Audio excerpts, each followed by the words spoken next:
We'll wrap up our chapter-by-chapter reread of Book 1 on today's episode of MuggleCast. But first, let's talk hiring.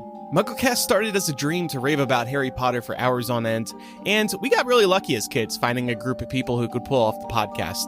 These days, to hire top talent and reduce risk, you can use Indeed to easily find the best candidates. Find top talent fast with Indeed's suite of powerful hiring tools like Indeed Instant Match, assessments, and virtual interviews. Indeed's US data shows over 80% of Indeed employers find quality candidates the moment they sponsor a job.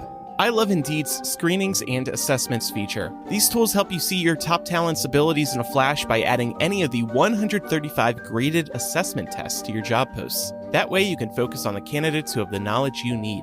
Indeed knows when you're growing your own business, you have to make every dollar count. That's why when you sponsor a job, you only pay for quality applications from resumes in our database matching your job description. Visit Indeed.com/MuggleCast to start hiring now. Just go to Indeed.com/MuggleCast. Indeed.com/MuggleCast. Terms and conditions apply. Cost per application pricing not available for everyone. Need to hire? You need Indeed.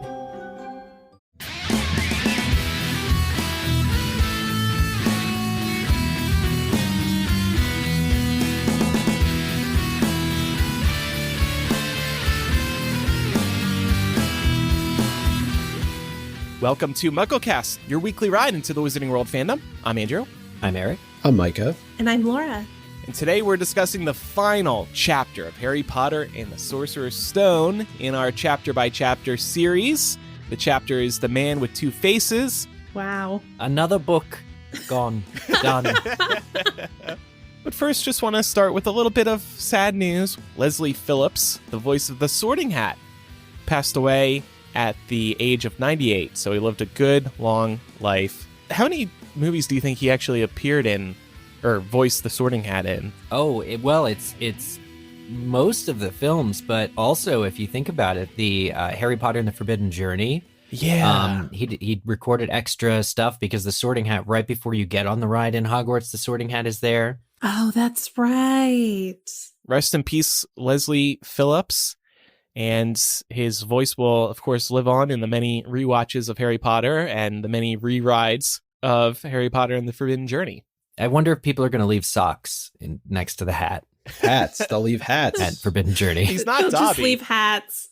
Just toss a hat up onto the Sorting Hat. Well, of course, that joke was in preview of our bonus MuggleCast this week, which we'll talk about in a minute. But speaking of our Patreon, the 6th annual MuggleCast Patreon gift exchange is now live once again. Thanks, as always, to Brittany V for leading the charge here. But we have a month before the RSVP deadline, December 5th. The spending limit is $30, and you can find out all of that information on the MuggleCast Patrons Facebook group. I've really enjoyed over the years participating, and I know my fellow co-hosts here, you guys all have before, right? Yeah, Totally. It's a great community thing that we do. Yeah, it's a lot of fun. Yeah, that is, again, in the Facebook group. That's exclusively for MuggleCast patrons. Eric did just mention our Patreon. We do have a new bonus MuggleCast coming up on Patreon today. We're going to talk about some news. There is a huge new preview of Hogwarts Legacy. There was also this story from the New York Times, best headline ever, in my opinion. Dobby's grave can stay on a beach in Wales, but please stop giving him socks. So we talk about that. And there was a report Bloomsbury shared that sales of Harry Potter books have surged in the last year. So we talk about why that may be. Was it because of Secrets of Dumbledore? Or are there other reasons? The worldwide box office success, Fantastic Beasts, Secrets of Dumbledore. Or is it because parents don't want to give their kids their original copies of the books? Or whatever reasons. Why are sales surging? We try to figure that out in our bonus MuggleCast today. We do a monthly bonus MuggleCast installment. You basically get more MuggleCast once a month over on our Patreon as a thank you for supporting us. All right, let's do this. Let's wrap up Sorcerer's Stone, do it. Chapter 17, and we'll start with our 7-word summary. All right, I'm going to start off this 7-word summary. With the man, the myth, the legend, Dumbledore comes At The situation with lies. That's mean. No. Bad, Micah. No. Well, that's funny. I'm so glad that we ended that sentence with the word lies, because we are going to be talking about is Dumbledore a liar in this episode as one of our discussion points. But first, as we get into our main discussion here, I thought that we could pick up from last week and connect some threads. We did a really good job last week of connecting the threads between each of the various tasks that the trio have to go through and one of the 7 books that they correspond to. Obviously, this final task with the Mirror of Erised is Dumbledore's task, and there is a lot that you can draw between a lot of connections you can draw between this task and what happens in Deathly Hallows. So first and foremost, Dumbledore is a key player in both climaxes. So in this task, but also in the climax of Deathly Hallows, after the fact, when Harry comes to, Dumbledore is awaiting him to have a conversation, right? When Harry wakes up in the hospital wing, Dumbledore's there waiting for him. When he wakes up at, we can do air quotes here, King's Cross, Dumbledore is there waiting for him. We can also see that he really sets Harry up for both of these conflicts in this case. So he gives him the invisibility cloak with the just in case note so that he can make his way to the 3rd floor corridor and begin trying to get past all of these various tasks and get to the stone. And we also see in Deathly Hallows that he reveals to Harry right at the very end through Snape's memory that his plan for Harry was to die all along. I know, which is heartbreaking, but it is interesting to see that in both cases, Dumbledore really was, again, the chess master, making sure that everything was in the right place at the right time so that Harry had what he needed to move forward. There were a couple of other things going off of what you said, Laura. I wanted to kind of draw some comparisons to Deathly Hallows as well. In both instances, Voldemort really can't touch Harry. So I look at Deathly Hallows in the sense that, he tries to kill him. He can't. So I'm playing around a little bit here, but obviously Quirrell cannot physically touch Harry. It has a really nasty effect on him. Voldemort can't really touch Harry in the sense that Harry's more immortal than Voldemort is at that point, quite honestly. So I know I'm taking some liberties. And then with the 7th task being the Mirror of Erised, which we associate with Dumbledore, and that by extension you could say Quirrell is part of that 7th task, and that in effect is Voldemort. It connects to Deathly Hallows in that the 7th book is really all about Dumbledore and the Hallows and Voldemort and his Horcruxes. So I think it sets up very nicely, going back to our episode last week where we were kind of comparing the different tasks to the different books. Yeah, I think so too. And what I really like about you bringing up the idea of Voldemort not being able to touch Harry, I know you said you kind of felt like you were taking some liberties there, but I think we can give a little more credit to this point, because remember, the reason that Voldemort really can't kill Harry is because Harry's blood flows through Voldemort's veins. So it's keeping Harry alive. So I think in that regard, you can argue that there is a solid comparison here between Voldemort not being able to, quote, touch Harry. There's also a line in here. I'm trying to find it right now, but the robes start to come off Quirrell to bind Harry. And I'm going to make a bad connection between the first book and the final movie. When I read that line in the book, I thought about how in the final movie, they had the robes coming off Voldemort and starting to go around Voldemort or Harry. Remember that? Do you think David Yates? It was so bad. David Yates read that and he was like, we need that in the movie. We must pay tribute to that moment from book 1 in movie 8. We've been trying to do it for 8 movies. He ties Harry up, right? Yeah. And it just reminded me of that scene in the movie, which is really bad. And Voldemort looks like he's meditating in the movie. It's really corny. Anyway, sorry to remind everybody about that abomination in the final movie. All good. But also in many ways, the Sorcerer's Stone is a precursor to Horcruxes, right? These are both ways for Voldemort to be able to live forever. And in fact, J.K. Rowling on wizardingworld.com mentions that Quirrell is in effect turned into a temporary Horcrux by Voldemort in this book. We don't know it, of course, because Horcruxes is it's not even something we've heard of, but that's what's happening here. It actually makes perfect sense if you view as, a Horcrux is essentially just a container for a piece of someone's soul that they have split off. By that definition, it's actually pretty much directly explained to Harry. When Voldemort is talking to Harry from the back of Quirrell's head in Chapter 17 of Book 1, he describes himself and his current state of existence as being mere shadow and vapor. And he tells Harry, I have form only when sharing another's body.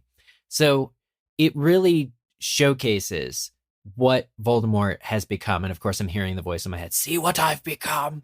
But it basically is the part, this really brings home that this is the part of Voldemort's soul that used to occupy his body. So it's almost like it's Voldemort Prime. It's Voldemort, the actual Voldemort that raised the wand and cast the death curse on a little infant child.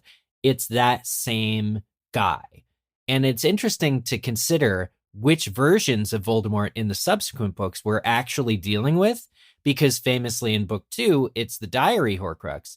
It's not the same Voldemort. Voldemort in Book 2 has no memory of speaking with Harry now here, because it was a entirely different soul, entirely different Horcrux, basically. That's so interesting. I've never spent too much time thinking about that, but you're right, Eric. Yeah. That's cool. So, this is the Voldemort, I guess, that is then nursed into some physical form by Peter Pettigrew and milking Nagini for her venom, that then is able to actually constitute a little bit of a body, which then is dumped into the cauldron. So it's kind of neat and tidy that the version of like the specific part of Voldemort's soul that once occupied his body at the time that Harry stopped him is the one that eventually does regain a body and come back into power and is the last to die. So it's like the longest living of all of Voldemort's Horcruxes. That's really cool. And Micah, you had another interesting connection here between Book 1 and Book 7. Yeah, they both feature stones prominently. The Sorcerer's Stone would have provided Voldemort with immortality. And then, of course, we have the Resurrection Stone in Deathly Hallows, and we know that that's used for bringing the dead back to life in some form. So kind of opposite ends of the spectrum here in terms of making a comparison, right? One represents life, the other really represents death. And what I like too is I think there are some comparisons we can draw between the quality of life provided by both of these stones. I mean, for Voldemort, for example, his soul is so broken that, the Sorcerer's Stone could give him immortal life, but what is the quality of that life going to be? And then on the other hand, thinking about the Resurrection Stone, we know that it doesn't actually bring anyone back. They're mere shadows of what they were.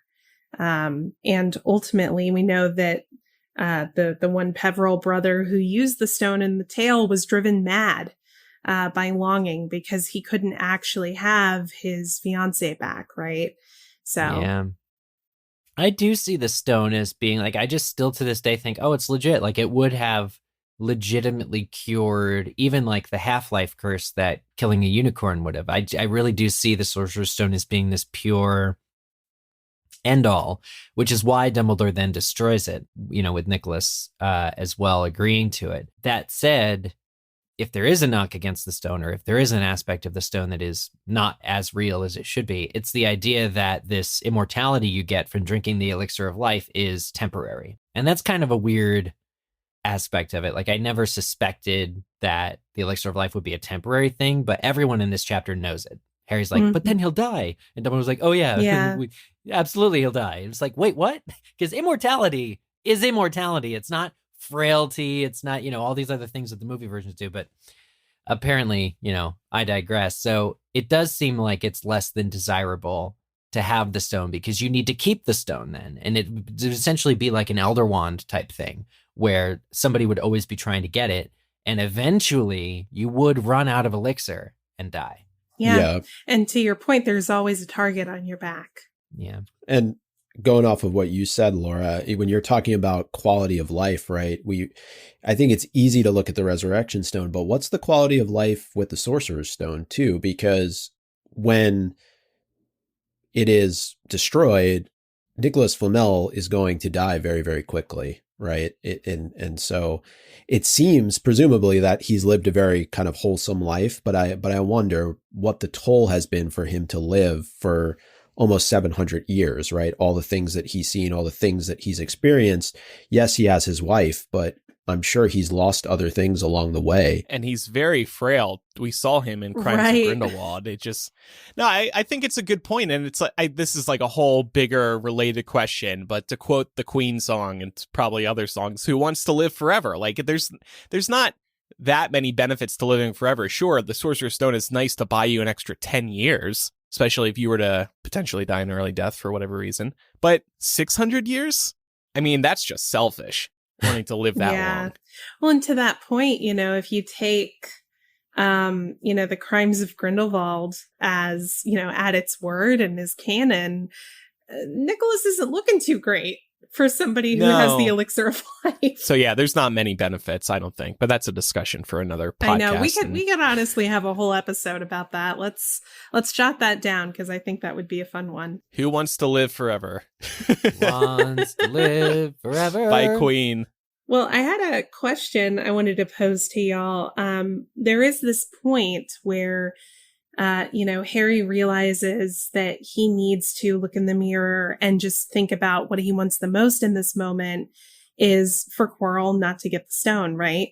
He wants to find it so Quirrell can't find it. And all of a sudden, he just feels the weight of the stone in his pocket. He realizes he has it, but then it seems that Voldemort knows he has it too. He says, "Now, why don't you give me that stone in your pocket?"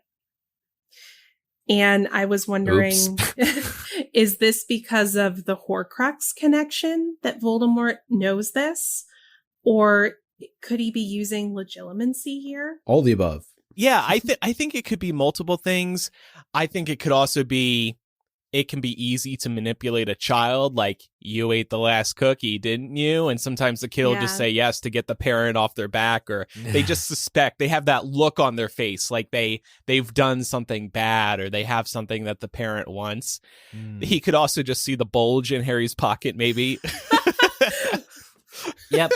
Is that a Sorcerer's Stone, or are you just excited to see me? Wow. New episode title.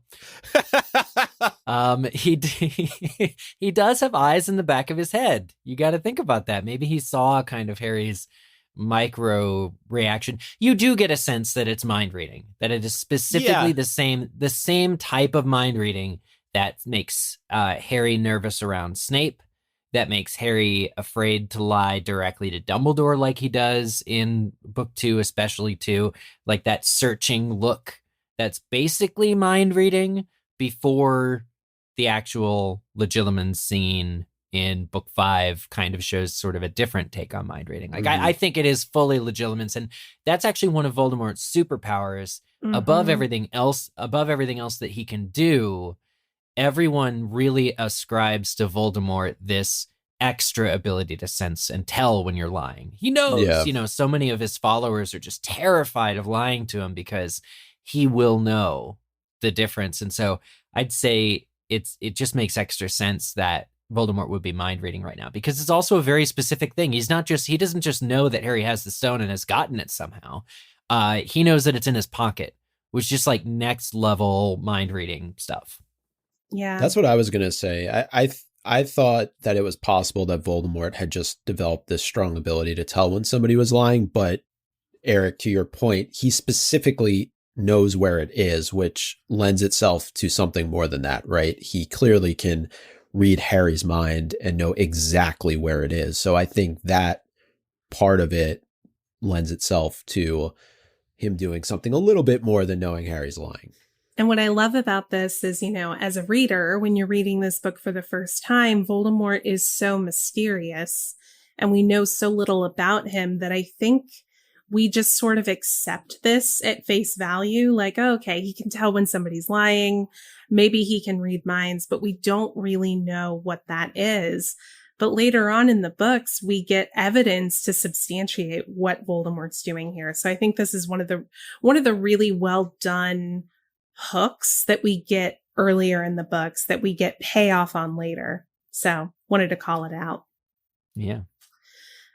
We also know that the mirror was only placed as that final layer of protection for the stone over the Christmas holidays after Harry has his multi-night pouring his soul into the mirror of Erised for a few nights. So I'm wondering what made Dumbledore take this incremental approach towards protection. We know that Quirrell was not able to get past Fluffy until he got Hagrid drunk to learn the secret, which takes him the entire school year to do. So just kind of wondering why Dumbledore sort of had the professors, it seems, throughout the year adding layers of protection instead of saying, we have this stone, let's do this all at once. Based on the Pottermore writing, which we read during the Mirror of Erised chapter, it seems like the mirror was in storage. Dumbledore knew about it, but it's not something that Dumbledore invented. Maybe Dumbledore is just a busy man and he didn't have time to enchant the mirror the way that he wanted to. Obviously, the real answer and the shortest answer is probably plot reasons. Of course, yeah.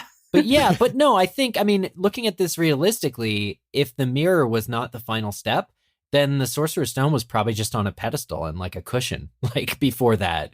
And right?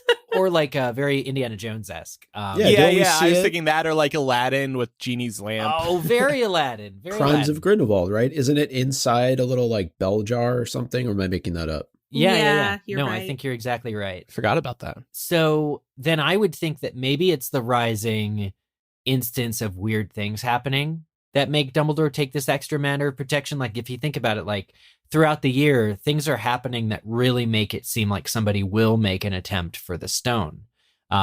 So, that direct attack on Harry, the troll in the castle where teachers are seen, on the third floor, there really does seem to be more and more evidence that somebody's coming for the stone. So it does make sense to kind of reassess the existing security, and for Dumbledore to add that step more than halfway through the year. Yeah. When you don't know who's going to do it, I think you just need to add as many layers as possible to cover your bases. I think really that's what it is. Hold on. Like, if it's Dumbledore, though, like, put it in your office. Like, who's coming after you? Put it in your pocket. Yeah. Everybody knows his password, though. It's insecure. I was thinking that, too, though. You could hide it in the office. You got to have, like, some ultra-secure safe. Fawkes is like a guard Have phoenix. Fawkes swallow it. Keep it in Fawkes' belly. Yeah, that'll work until Fawkes bursts into flames and is reborn. All that's left is the stone. He has to shove it down Fawkes' mouth again. Mm-hmm.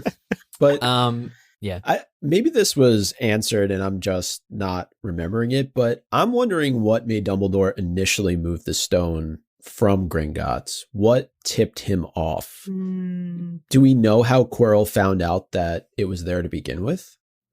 No. And this is quickly rising in my head to like one of the most like questions I most want the answer to, because I think it's a great question. Like they get it out the day that Gringotts is broken into, and we know from book 7, hello, a different connection between book 1 and 7, that it's not super easy to break into Gringotts. There are millions of things that could go wrong. I mean, Harry actually has help of a goblin to get as far as he does, but Quirrell, assisted indirectly by Voldemort, is able to also get into that same vault. Could it have been Hagrid again? Getting Hagrid drunk and getting some secrets out of him? Though I don't know if he knew about the stone's location prior to Dumbledore sending him on that little mission. Oh, that's a good question. And I'm pretty sure it's in Dumbledore's own vault. I could be wrong about that, but I get the impression because Sirius Black and Dumbledore all have like next door neighbor numbers on their vaults, if you really look at it. But so it's Dumbledore's specific vault that was guarding the stone. And I guess Nicholas Flamel had access if he ever needed to make more elixir. But yeah, what made him move it? I don't know. Like, that's kind of really neat. But it is interesting that you keep it off site or you don't have it in Dumbledore's pocket. I mean, my speculation here is, what if Dumbledore doesn't trust himself to have it in his pocket? Ooh, yeah. And in fact, if you look at the specific enchantment on the Mirror of Erised, the way that Dumbledore makes it, so somebody who wanted the stone to find it, but not to use it, would be able to get it. He literally is locking himself out of the ability to get the stone. If you really think about it, like, I think Dumbledore so didn't trust himself to have it that he literally designed a trick that not only Voldemort couldn't pass, but that he himself couldn't pass. I never thought about it that theory. way before. That's really cool.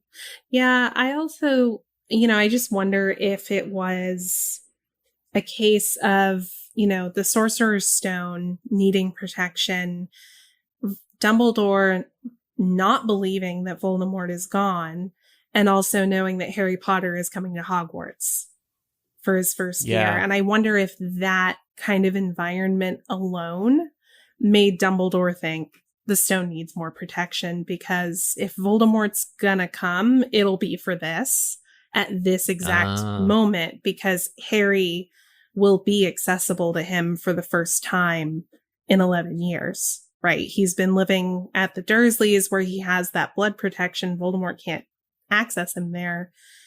The other thing I was wondering about the teachers, I was thinking about as we talked about the tasks and when they were implemented, Dumbledore probably didn't tell the teachers that the other teachers were working on things. Like, I'm imagining that it wasn't something where he called a meeting of these 6 professors to let them know what was up. The way that Dumbledore sort of withholds information and uses people strategically, I wouldn't be surprised if not all the professors were aware that their peers were working on this. It's more secure that way, too. Yeah, right. Yeah. It does seem like it wasn't just Hagrid that Quirrell had to find things out from. It really does seem like he did spend the whole year individually meeting with teachers and gaining their confidence. That's such a Voldemort thing to do, by the way, too, is figure out how to get the information you want. I've always had it in my headcanon that Dumbledore is in fact the one that's laying the tasks, because you can't have all the professors go down and put these tasks into place. Like, for example, Quirrell, he's like 5 in. He's going to know everything that lies before it and how to get past it. Oh, right. So I think Dumbledore goes to each of the professors and says, hey, what can you provide me with that I can kind of put in place along the way? That makes so much sense. Yeah. Okay. I like that. I just feel like otherwise Quirrell he's going to know how to rip through those tasks very quickly. Well, and it seems like he does, though. Yeah. That's true. I want to know what chess game he played. Like, right? How quickly did he win? No, knight to E5. Well, speaking of the other professors, in his conversation with Dumbledore, Harry realizes that Snape was actually trying to save him all year. No! But he proceeds to continue questioning Snape's motivations throughout the rest of the series, even when he is proven wrong again and again. Now, I will say, especially at this point in the series, Harry is a child and Snape is an adult bully. So he doesn't really give Harry many reasons to believe that he's trying to save him. So I think this is fair. That's the thing. If they sat down in the hospital wing at the end of this book and said, if Snape said, I'm sorry, I've been mean to you, they buried the hatchet, then Harry probably wouldn't continue judging him for the rest of and questioning him for the rest of the series. But that hatchet is never buried. They're always kind of at odds with one another. Until Harry names his child after him. Would Harry have believed Snape, though, if he told him his suspicions about Quirrell? I'm not so sure. And I really just think Dumbledore validates a lot of what Quirrell tells Harry, because if you're Harry, maybe you don't fully believe what Quirrell is telling you. Like, you still think that Snape is out to get you on some level, even though Quirrell does say like all the examples of how he did kind of help Harry out. But I'm more interested in what we make of Dumbledore's loyalty to Snape this early on in the series, because the moment that sticks out for me is when Harry says Snape, and of course Dumbledore says Professor. Yes, him. Standing up for him. Yeah. I Respect him. Yeah, there is a little bit of propriety that needs to be observed. I think Dumbledore, as much as he does to encourage certain prejudices, he does not give a F about what Slytherins think of winning the House Cup or not winning the House Cup. But like, he understands that it's important not to really make Harry hate Snape. So observing the niceties, correcting Harry time and again about it's Professor Snape, like, is really his way of fighting what he knows, what Dumbledore knows is a lost cause here. But he really doesn't want Snape and Harry to have the same prejudices that Snape and James had. I think he genuinely doesn't want that. It's just he could do more to prevent that. All right, well, we're just getting started with our discussion today. But first, this show is sponsored by BetterHelp. Unfortunately for us Muggles, life doesn't come with a Marauder's map that will guide us through tricky situations. So when life's not working for you, it's normal to feel stuck. Navigating any of life's challenges can make you feel unsure, whether it's a career change, a new relationship, managing a work-life balance, or becoming a parent. Therapists are trained to help you figure out the cause of the challenges and learn how to move past them. They're like Marauder's maps, but humans. Therapy helps you get out of your head and gets you thinking in different ways, which is enormously helpful. Often we just think in circles, but when we hear from an outside voice, we can see a clearer path forward. As the world's largest therapy service, BetterHelp has matched 3 million people with professionally licensed and vetted therapists available 100% online. Plus, it's affordable. Just fill out a brief questionnaire to match with a therapist. If things aren't clicking, you can easily switch to a new therapist anytime. It couldn't be simpler. No waiting room, no traffic, no endless searching for the right therapist. Learn more and save 10% off your first month at betterhelp.com/MuggleCast. That's BetterHelp, HELP.com/MuggleCast. Now, for this next portion of the chapter by chapter, I am not happy as the Dumbledore apologist here on the panel. Go ahead. So for this next part of the discussion, we're obviously going to be breaking down the conversation that Harry and Dumbledore have in the hospital wing.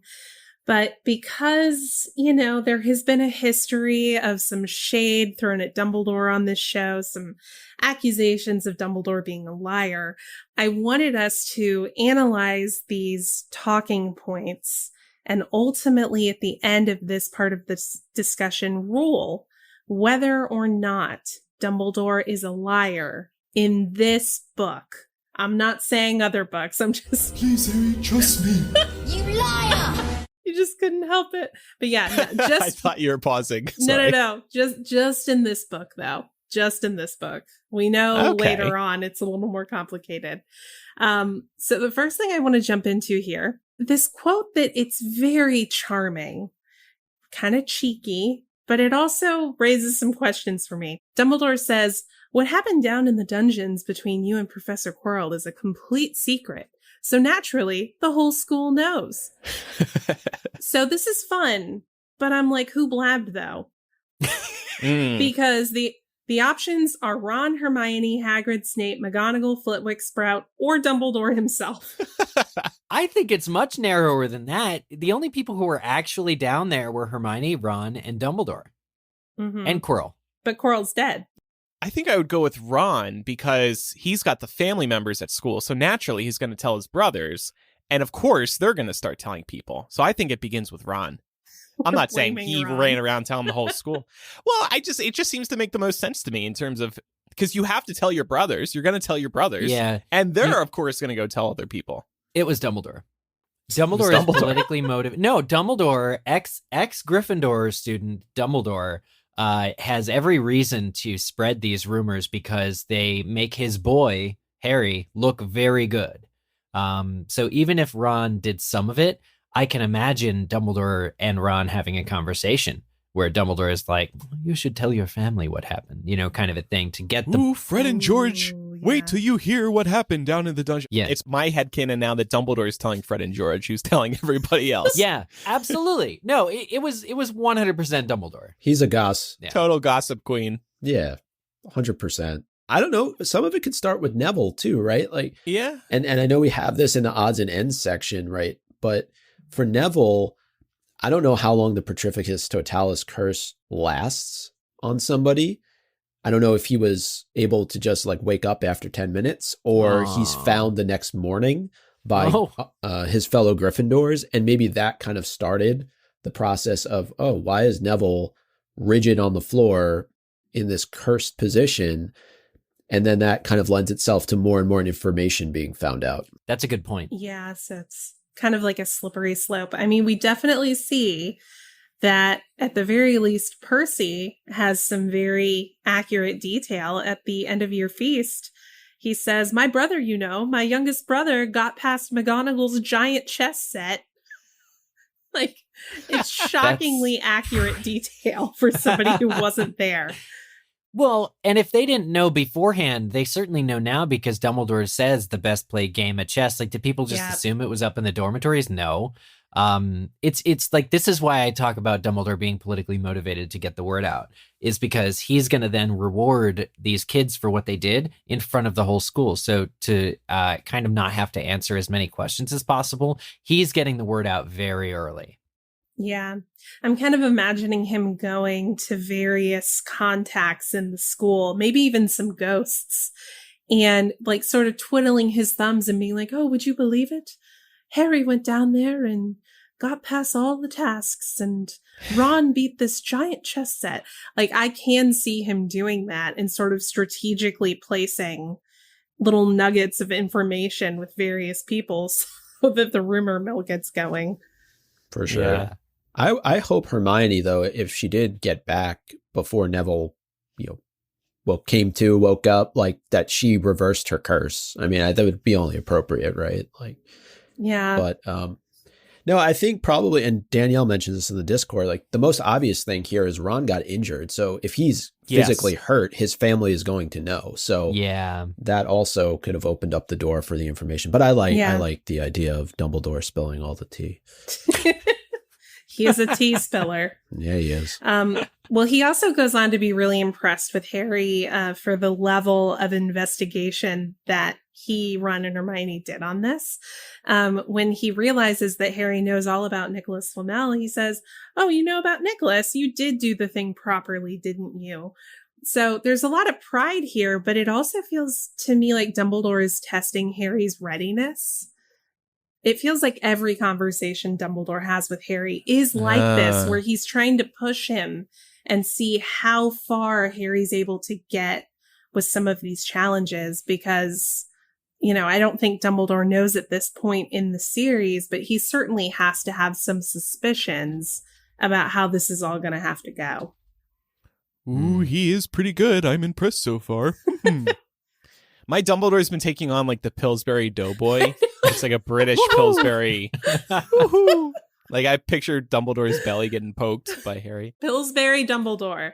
New character. Oh, man. Pillsbury Another title. Dumbledore. Oh. I think you're right, Laura. He is inspecting Harry's viability. And, when they chat about death a little bit later, because Harry very astutely observes, well, Nicholas is going to die if you destroy the stone. And Dumbledore goes on to, give a pretty meaty description of what he thinks of death. And I thought we could unpack some of it. So one of the first things he says is that to someone like Nicholas and his wife, Perenelle, dying after so long really is like going to bed after a very, very long day. And I thought it was so interesting to draw a comparison between this and the King's Cross scene in Deathly Hallows, where Harry, for a moment, doubts whether or not he wants to go back to the forest and to the battle with Voldemort. He notes here that leaving this place would not be nearly as hard as walking into the forest had been, but it was warm and light and peaceful here, and he knew that he was heading back to pain and the fear of more loss. So Harry really does, I think we see him evolve from book one, thinking of death as this, scary thing, as I think most children do. But he reaches this point of acceptance in Deathly Hallows. So he really does go full circle in the series here, which I thought was a nice touch. Yeah, and I think also looking again at the Sorcerer's Stone quote, Harry, he is only 11 years old. He can't imagine dying already at this age. And I love Dumbledore's quote because it's like, he's well over 600 years old. That's enough. He's ready to go. Whereas you're not, kid, because you're just 11. You just found out you're a wizard. But don't worry, I'm planning your death for you. Yeah. You're showing me that you're going to be ready in 7 years. To the well-organized mind, death happens at age 17. Okay? The next great adventure, King's Cross Station. Put that on a shirt. To the well-organized mind, death happens at 17. Well, he also says something that I think is maybe a bit more self-reflective than anything else. Dumbledore says humans do have a knack of choosing precisely those things that are worst for them. Love it. Give in to your worst instincts. Yeah, we know, for example, Dumbledore does not see socks in the mirror of Erised. And I think there are a lot of examples we can infer from this statement. We can think of Grindelwald. We can think about the Deathly Hallows for Dumbledore. Of course, we can think about Harry dwelling on his dreams, which is something that we know Dumbledore has also fallen prey to. Yeah. I think it's really just a reflective moment for Dumbledore. And it's easy for him to say this, right? He's 150 years old himself. So he can look back, I think, with a little bit more perspective than somebody who is just coming into their teenage years. The interesting thing that he mentions, though, that the stone can provide is money. And I never got the sense for that the stone could do that. I guess maybe just being around for such a long period of time and being immortal lends itself to you accumulating massive amounts of money, but well it can turn any metal into gold. Yeah. Oh, it's the first, and because it's first, you forget about it. It's the first stated use of the Sorcerer's Stone is actually that it turns all metals into gold, or Philosopher's Stone. Good point. But that kind of pales in comparison to immortality, right? Like, I think any human is going to be more impressed with the immortality than the gold. Well, I think, too, it really depends on whether you have a guy that can buy gold, because I would, after a certain amount, like, gold only works if you can sell it, right? Right. So, well, no, you just go bury it somewhere, and then when things go really bad, you go dig it up out of the backyard, and you're set. But it really is unlimited wealth and life, both, that are the two things that Dumbledore's like, human beings choose what is worst for them. A little bit of anti-greed. What I do love about this, though, is that in this moment, we don't know that Dumbledore is talking about himself. It's not until much later on in the series that we're able to really get a sense that, you know, in this particular instance, Dumbledore is talking as much about himself as he is talking about humans in general. Very much so. Right. I did want to point out, too, in the Discord, Danielle pointed out that, again, regarding going to sleep after a really long time, what Dumbledore tells Harry, Harry's also reminded that death is like falling asleep when he is afraid in the forest of Book 7. Ooh, good catch. Great catch, Danielle. I found the quote, page 699. Harry asks, does it hurt? And Sirius says, dying? Not at all. Quicker and easier than falling asleep. I love that. Mm-hmm. Great catch. Well, Harry obviously has a lot of questions for Dumbledore. And this is where we'll start getting into the point of the discussion where we can think about, is Dumbledore a liar? Okay, Like push the button, Andrew. cringing. Get ready. Hand over the button, Andrew. Every It's time hovering. Dumbledore lies, we It's get hovering. Well, just we don't know if he does. We don't know if he does. So we'll see. He does. He does. A lie of omission is still kind of a lie. Well, I mean, the first line. I shall not, of course, lie. yeah. Yeah, I love that. He's like, I'll answer your questions unless I have a very good reason not to, in which case I beg you'll forgive me. I shall not, of course, lie. Amazing. Oh, well, there you go. He's not lying. Yeah. Well, the first thing Harry asks him is, why me? Why is Voldemort he wants to know the origin story of this villain. And Dumbledore says, alas, the first thing you ask me, I cannot tell you. Not today, not now. You will know one day. Put it from your mind for now, Harry. When you are older, I know you hate to hear this. When you are ready, you will know. And that full moment of readiness doesn't come until the very end of the series. So we know. Liar. You think this is a liar moment? No, hold on. Well, no. Maybe Dumbledore waited too long to eventually tell him everything. Maybe it could have come by year 3 or 4 or 5. Well, yeah, in book 5 when he says, I'm going to tell you everything. Yeah, exactly, especially right there. But he just started learning the truth about himself and his family within the last year. I think we need to back up and consider that. He didn't even know he was a wizard that time a year prior. And he's probably still processing it all. He probably can't even handle that he's a wizard. It's still mind-blowing to him, all this. And then you have to tell him he's been marked to die. He needs to go fight Voldemort and die? Come on. Yeah. Look, the question is not whether Dumbledore has a very good reason for not telling Harry these things. The question is he lying? Yes, there you go. And he says, the first thing you ask me, I cannot tell you. He can. He chooses not to. That's a lie. No, he can't tell Harry because he's too young to hear all of this information all up front at once. But that's a 11-year-old lie. just got started. I don't think it's a lie. Yeah, I choose more to focus on the when you're ready, you will know. Because if you think about how close it came that Harry never would have found out all of Snape's memories, like Harry had to be present when Nagini killed Snape in order for him to know the secret. So like it very nearly didn't happen, period. So this when you're ready, you'll know, or when you're older, when the time comes, you'll know. Dumbledore can't guarantee that.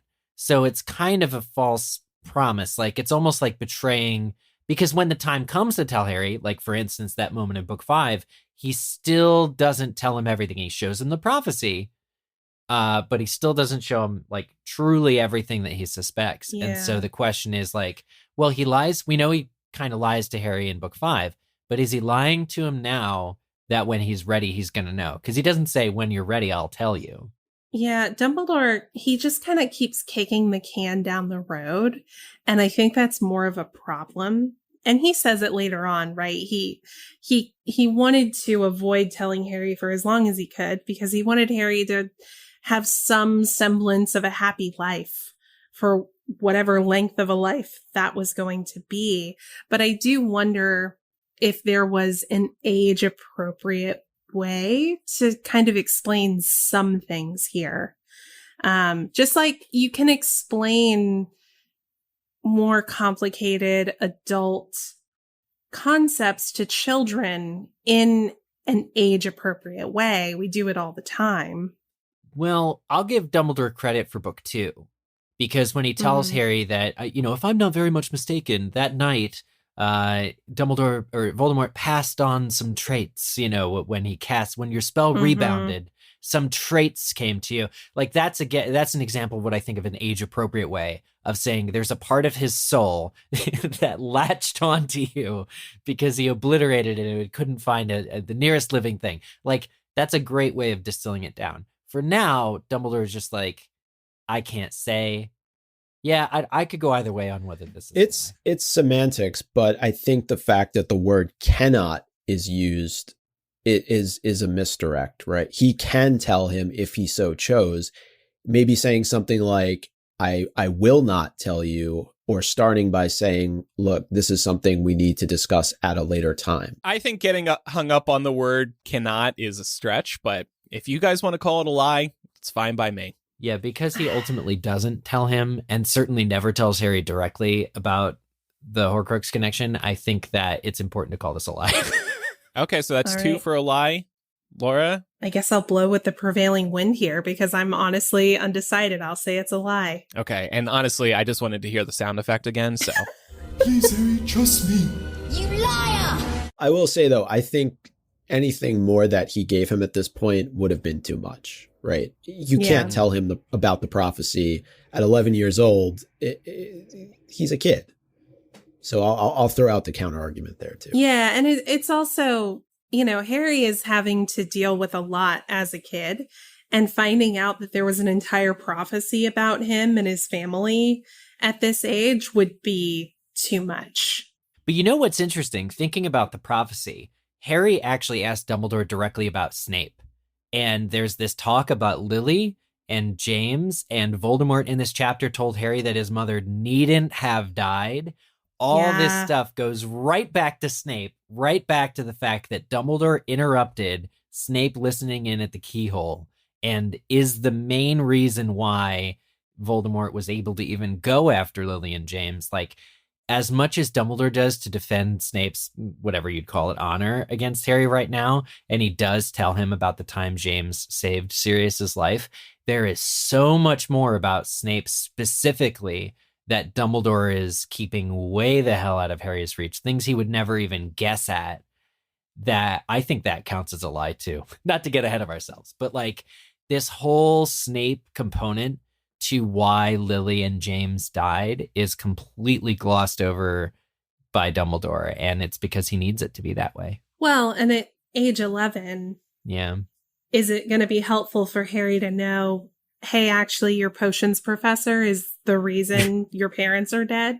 I mean, I do think he should have known before it was time to know, like before, after like Sirius is dead and he's just numb to it all. Yeah, and I think, at this point, Dumbledore really, he gives Harry a half truth here. And this is something that does feel age appropriate to me. He's like, I believe Snape worked so hard to protect you this year because he felt that would make him and your father even, because he tells Harry that James saved Snape's life. And I get this one. Harry really is not ready at this stage to know what a jerk James was, because that's part of the conversation too. You can't give Harry the whole history of Snape, Lily, and James without including that that James was a huge bully. Yeah. But is this the truth, though? It's a half truth. Did Snape work hard to protect Harry because he felt that it would make, like, you would have to ask Snape that question. Yeah. I don't know if I buy that personally. Snape's trying to make good on the favor that James did him many years ago. Yeah, I wonder, I like the narrative. I like the way that Dumbledore says, like, so he can go back to hating your father's memory in peace, is like kind of a thing that I can see Snape doing. Well, and it's an easier answer than he loved your mom. Have a good summer. But then it's a lie, because the truth is that he did it for Lily, not for James. But like you said, we don't know I don't think this is fair to call Dumbledore a liar here, because we need to hear from Snape himself here to know the truth there, I think. Because I think it is a valid excuse. James did do him a solid. Yeah. It's true. That happened. That is a real thing that happened. So it'd be one thing if he was making it up, but he's not making it up. James did do Snape a favor. So I'll agree not to call this like a direct, like a lie. Yeah, I don't think this is a lie. I do think it's a half truth, but I don't know that makes it a lie. So play half the sound clip. No. Lie count up to 7.5. No. Well, we hear Ron later on in the chapter saying, do you think he meant you to do it? Sending you your father's cloak and everything? And we've speculated about this. Dumbledore clearly knows from the prophecy that Harry is the chosen one. He does know that at this point in the series. So is he taking a leaf out of the Centaur's book, and rather than fighting destiny, setting Harry up to succeed? Yes, it was his father's. And I'm also I was thinking last night about how Harry's always the center of attention at this darn school, especially this year, being the shiny new toy. Maybe Dumbledore just wants to help him get around the school in peace, so he could sneak around without being looked at. Aww. Oh, let me see your scar. Oh, you're the chosen one. Blah, blah, blah, blah, blah. Let Harry have some peace. Why not give it to him when he comes to school then? Why wait until Christmas? It was too soon. Timing is everything. Oh, yeah. Aren't we establishing this? Right. You aren't ready, Harry. You'll be ready in 3 months. I'll give you a cloak then. It's a present. It's for Christmas. It's something exactly. that comes from his dad. It's a nice gesture. The parental connection is really strong there. Yeah, it is. Harry's totally right on his guess that he said, funny man Dumbledore. I think that he thought I had a right to face Voldemort if I wanted to.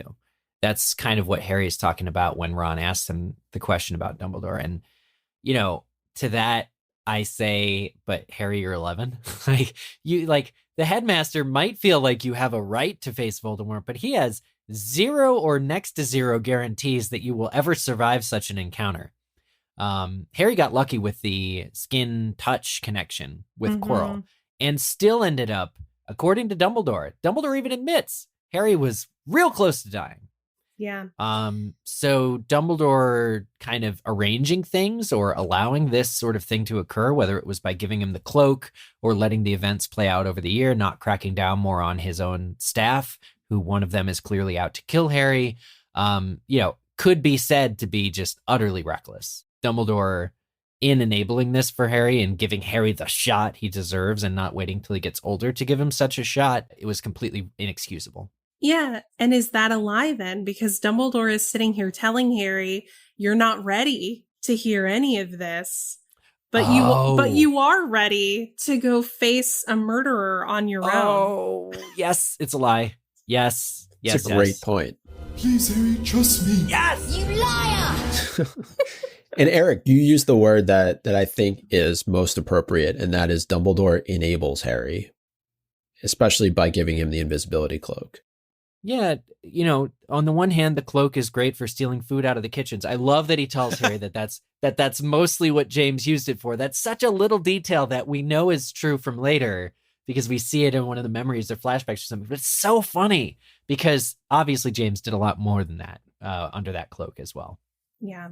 And we will get to our final verdict here of is Dumbledore a liar and Sorcerer's Stone. And I'm sure there may be some other examples that folks can think of they want to draw from, but there are a couple of little side quests I want to go on here that do relate to Dumbledore, though. The first one is a security nightmare. Starting to sound like a security nightmare. Security nightmare. Harry says, I think he knows more or less everything that goes on here, And this very much feels like the call is coming from inside the house moment.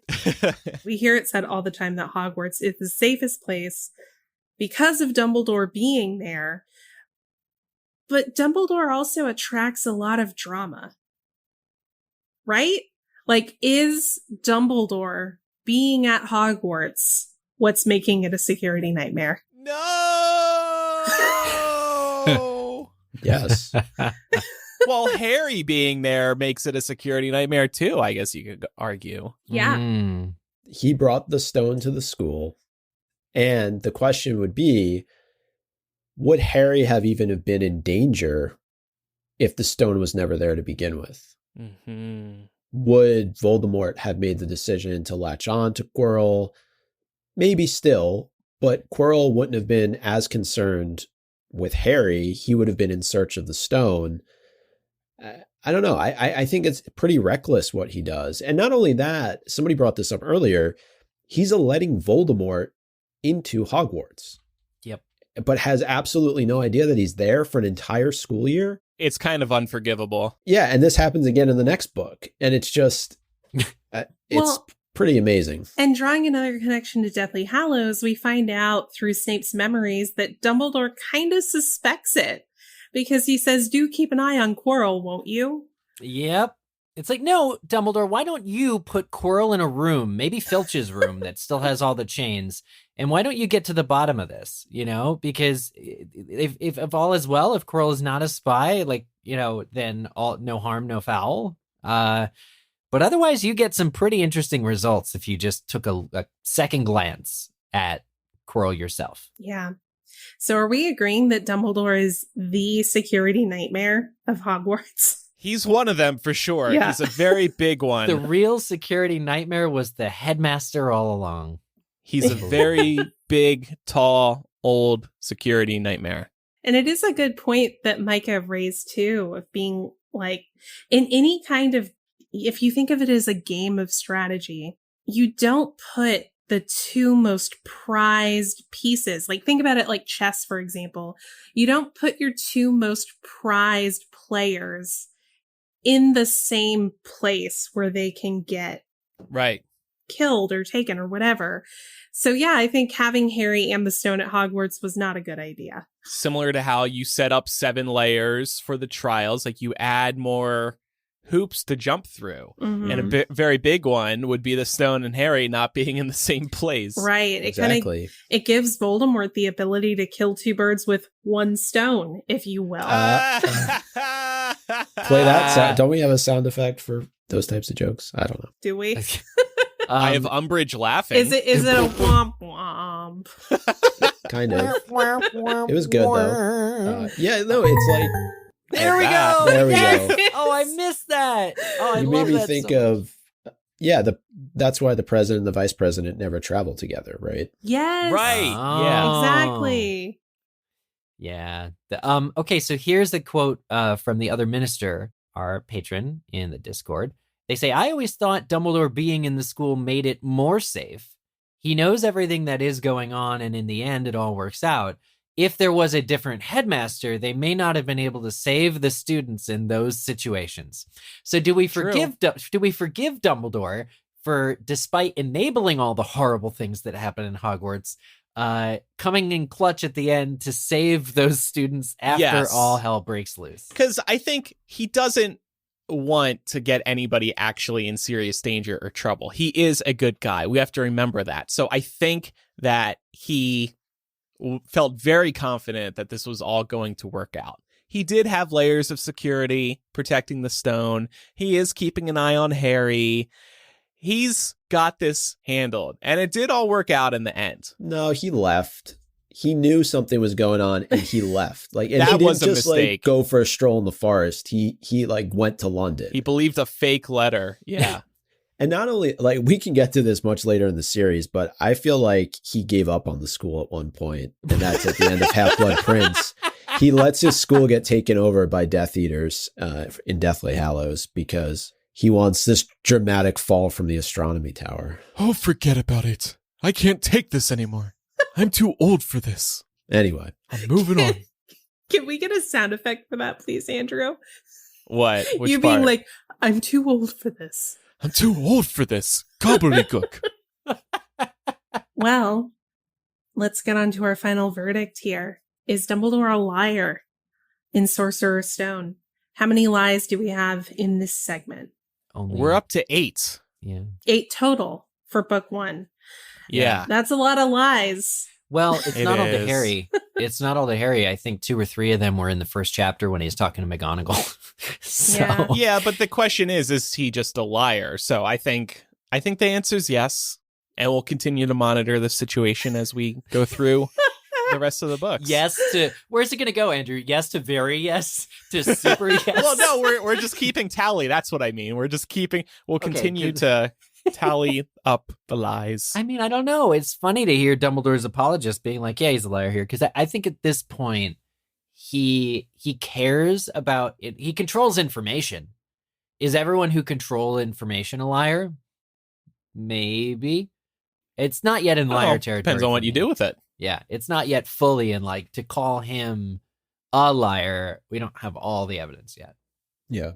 I think it gets more egregious as the books go on. Like, I think now we're comfortable saying what Dumbledore shares is on a need to know basis. And he's Yeah. you can make the argument he's doing it to protect Harry.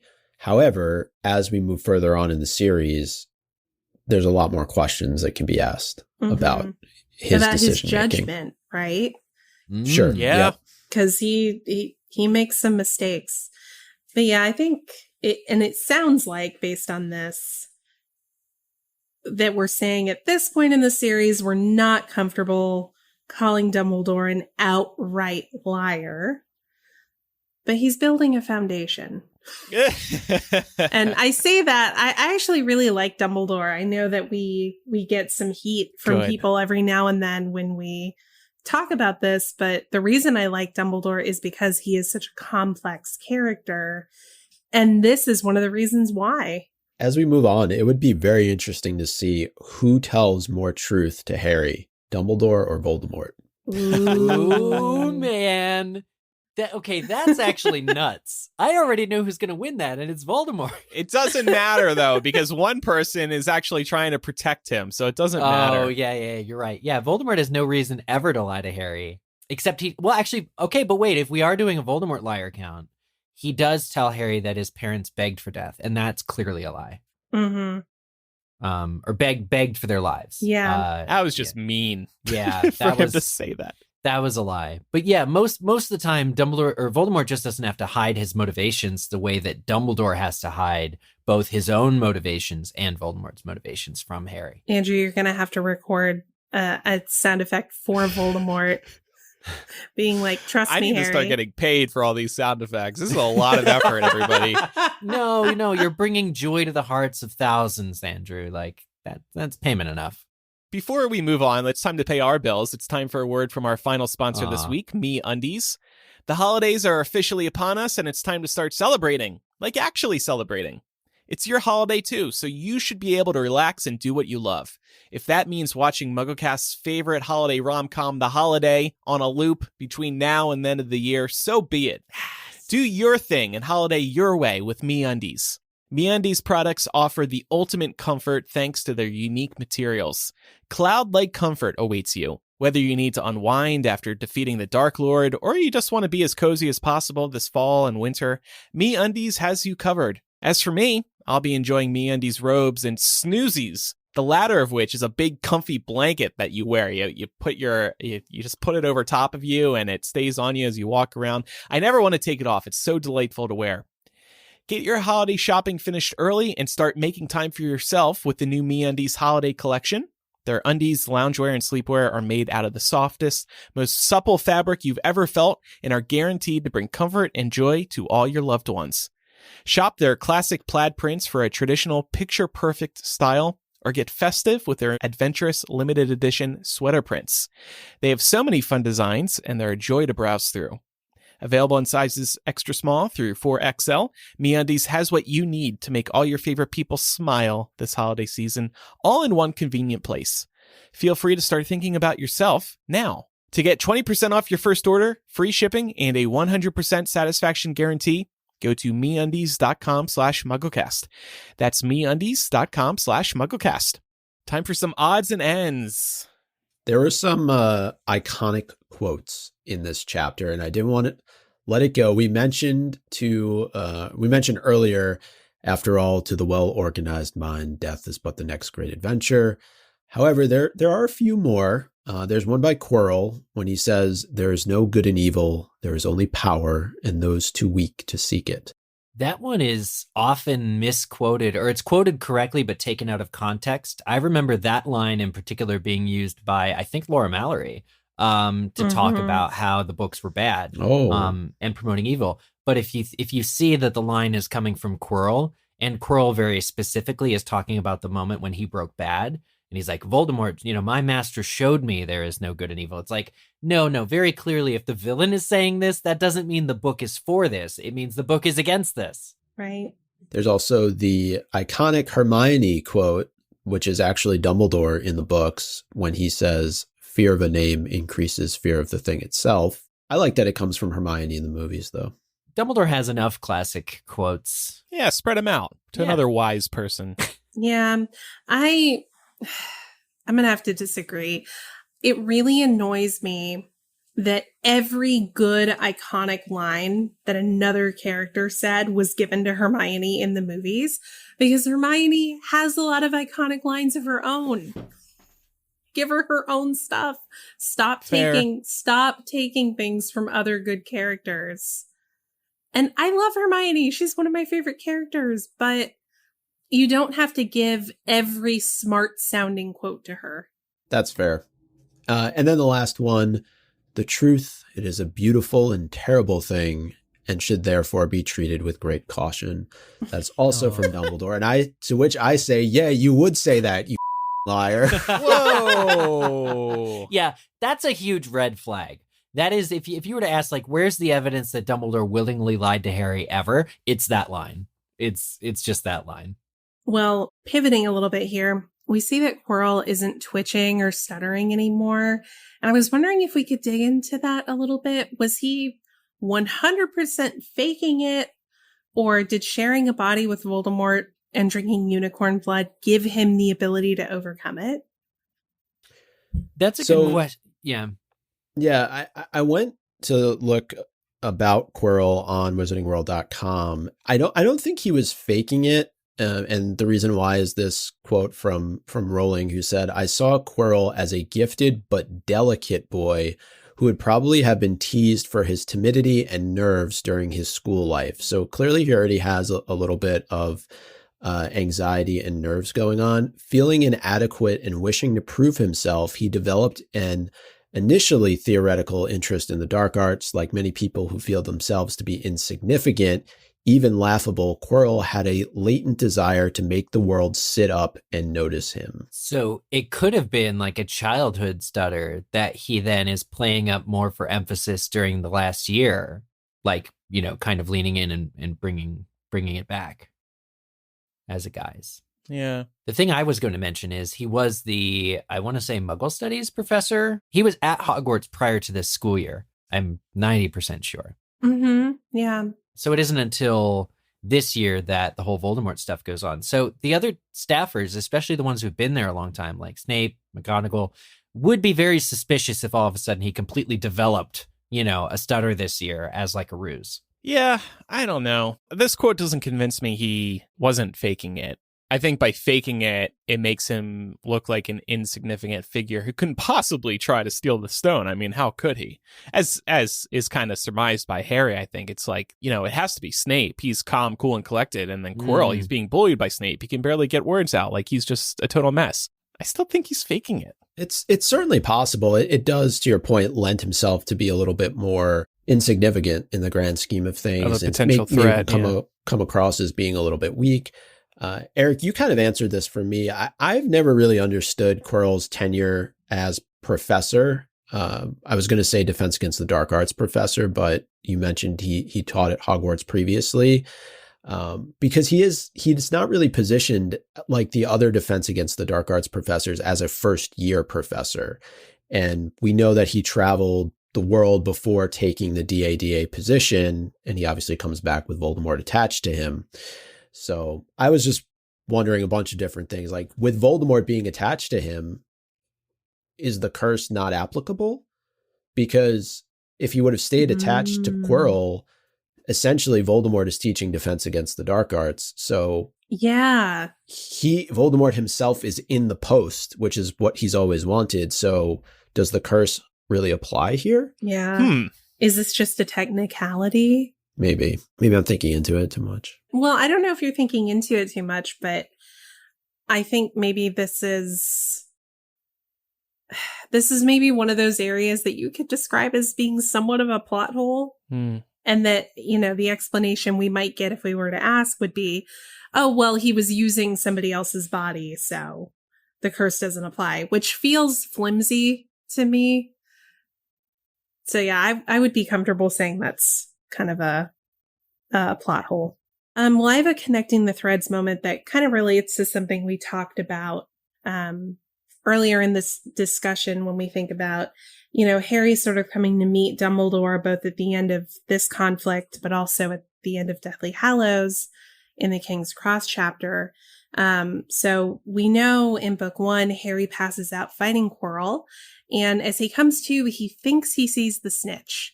He realizes it's Dumbledore's glasses. But I thought this imagery was interesting because in Sorcerer's Stone, Harry is in his unconscious state, you know, his barely waking state, trying to catch the snitch, which is representative of him trying to live. But in Deathly Hallows, he lets the snitch go by allowing it to break open and reveal the stone because he's ready to die. And of course, in both cases, when he comes to, Dumbledore is the person who's awaiting him. And who gives Harry the snitch in book 7? Dumbledore. Dumbledore's will, and yeah. Beautiful. I also just wanted to shout out Hagrid proclaims, "I'll never drink again," which resonated because I think we've all been there. And then a few days pass and you fully recover and, well, it's back to the bar for you. Oh, yeah. So, Hagrid, I don't believe you. And I think that's definitely proven to not hold up. Yeah. From later books. He definitely does. In fact, in the next book, I'm pretty sure we see him drinking a lot. Mm-hmm. I also thought this was just a nice, warm and fuzzy moment. Hagrid gets Harry's parents' old school friends to send photos so he can make him a photo album. This made me cry. While reading this, I actually legit sniffled. Aww. Okay, so those are some odds and ends, and we do have kind of a bonus segment to wrap up Sorcerer's Stone. But first, as usual, it's time for Most Valuable Chapter or Wizard of the Week. I'm going to give it to Neville for getting them just over the edge, getting Gryffindor just over the edge to win the House Cup. And he was a brave boy, and he deserved those points, though maybe he could have gotten more than 10. He definitely could have gotten more than 10. Dumbledore. Anyway, my MVP is going to Madame Pomfrey. She runs a tight ship. She's taking care of a lot of people. And she nursed Harry back to health. She nursed Ron back to health. So we have a healthy trio heading into Chamber of Secrets. They're going to need it. I'm going to give it to Most Valuable Chapter, actually. And now that we've finished Book 1, I can go back and pretty confidently say Chapter 1 of Book 1 was just such a superb intro to this world. Both Chapters 1 and 17 are very Dumbledore heavy. And I just love, again, the ending line of Chapter 1 to Harry Potter, the Boy Who Lived is just a great way to start off the series. So I'm just feeling all the love for Chapter 1 right now. Aww. And I'm going to give MVP to Harry. Gotta give it to him for this chapter. Can you do that? Well, I don't think we ever ruled against it. Yeah, you can. We don't start 7-word summaries with Harry. Yeah. Oh, right. I'm mixing up my segment rules. But I think we should probably institute a rule about how often Harry can be the MVP. Maybe that's once something per book.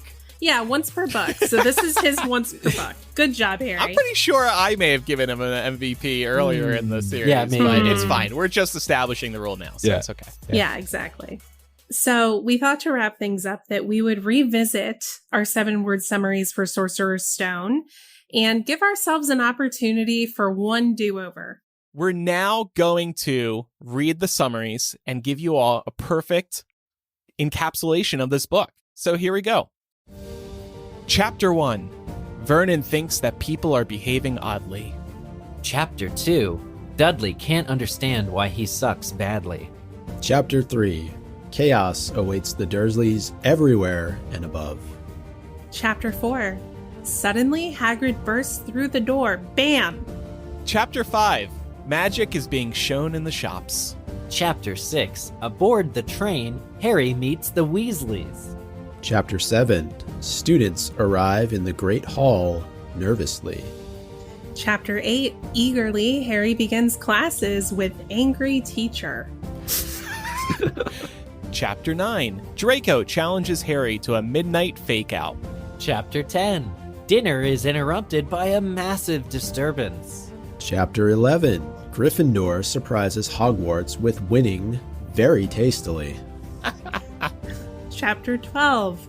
Dumbledore gives Harry some advice about life. Chapter 13. Secrets are revealed when chocolate is eaten. Chapter 14. Hagrid reveals illegal practices inside his hut.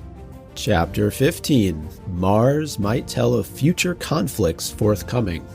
Chapter 16. Voldemort is hiding behind Quirrell's incompetence keys. And Chapter 17. Dumbledore comes at the situation with lies. That's the book. We didn't have to spend like a dozen episodes on it. I know. Do you think we should just do this for the rest of the books? Just keep it short and sweet? Yeah, just Sounds great. That's a 119-word summary. Is there one we feel is the best of all of these? I know we're going to replace one. Number 4. Suddenly Hagrid bursts through the door. Bam! It's funny you asked that, Micah, because contrary to what I've stated on a previous MuggleCast, our patrons have actually diligently been rating us on each of our 7-word summaries. Shout out to Michael, in particular, for running the polls every week. If you look at the bottom of our document right now, so I've actually sorted all of our 7-word summaries into ranking, and the Hagrid one is the second highest ranked, actually, apart Beautiful. from chapter number 1, which Vernon thinks that people are behaving oddly. So those are all of our 7-word summaries voted, and I was running around trying to collect some of the results on today's 7-word summaries so that we could include it, and today's 7-word summary is 5th from last. But we have a lot of really good ones, so I don't feel too bad about that. It's also helpful that they voted that 16 is also the one we all agree to replace. Yes. So now I think we would like another crack at chapter 16, which, from my perspective, really just speaks more to chapter 17 than chapter 6. That's the only thing that I would say is wrong with it, is it doesn't necessarily talk about going through the trap door. Yes. Okay, yeah. And we all voted, and we all nominated some chapters to be redone, and this one took the lead. We should do the same order, though, that we did for this. Well, we got to call up Michelle and have her back on. Yeah, I was Oh. going to say. So, Michelle, no offense, but we have decided to re-record. Oh, and it wasn't due to you. Exactly. No, we took this one in the wrong direction. It's not you, it's us. Yeah, it is. It is. All right. Here's our second crack at it. Challenges. Await. The Trio. Beneath. The.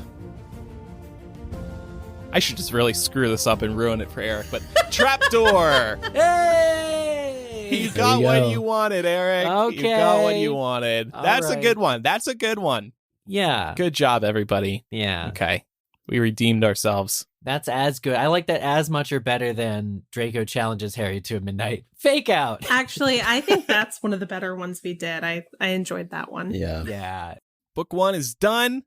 We're off to book 2 on next week's episode of Choo-choo. MuggleCast. Choo choo. Here we go. Train Back on the rolls train. along. Another year at Hogwarts coming up quick. So pull out your copies of Chamber of Secrets. I have the Mina Lima edition here on standby. I can't wait to look too. through this one. It's so great when you get to the chamber. There's the statue of Salazar, and you pull the tab on the mouth, and the snake comes out of his mouth. Oh, cool. Wonderful thing. Don't forget that on Bonus MuggleCast this week, we are talking about some recent Harry Potter news stories. So check out patreon.com/MuggleCast for that. If you have any feedback about today's episode, you can send an owl to mugglecast@gmail.com, or you can use the contact form on mugglecast.com. To send a voice message, record it using the voice memo app on your phone and then email us that file. Or you can use our phone number, which is 1-920-3-MUGGLE. That's 1-920-368-4453. And now it's time for some Quizzage. Last week's question: what does Voldemort tell Harry that he will do once he has the elixir of life? Voldemort actually says he will create a body of his own, which is not one of the stated abilities, but wouldn't put it past him. Go Voldemort. Correct answers were submitted by Artemis Fido Jr. II, Booba Tuber Puss, Buff Daddy, Dumbledore's Sock Knitter, Elizabeth K, Granger Beans, Gryffindor, Hayden B, McGonagall's the True Advocate, Moody's Pegleg, Quirrell the Squirrel, Ravenclaw from Nebraska, Smuggly Muggly, that's my new favorite one, sorry, Count Ravioli, the Gummy Walnut, Voldemort's Earwax, what is your name? And somebody asked, what the hell is a Hufflepuff? I mean, Whoa. we're very cool. Okay, next week's question. What color are Dobby the House Elf's eyes? That looks forward, of course, to Chapter 1 of Book 2. So submit your answer to us on the MuggleCast website, mugglecast.com/Quizzitch, or go to mugglecast.com and click on Quizzitch in the main nav. We mentioned Michelle a couple minutes ago. She's actually listening live right now Hey! on our Patreon. And of course, her Discord name is The Other Minister, who Eric cited earlier, and she agreed with us. She said, yeah, Chapter 16 had to be redone. So, yeah, everybody get reading Chamber of Secrets. We're looking forward to starting that on next week's episode. And make sure you're following the show for free in your favorite podcast app so you don't miss any new episodes of MuggleCast. And leave us a review if they allow you to. Also, don't forget to follow us on social media. We're MuggleCast on Instagram, Facebook, Twitter, and TikTok. Thanks, everybody, for listening. I'm Andrew. I'm Eric. Micah. And I'm Laura. Another year gone. Goodbye. Bye. Bye, Dumby.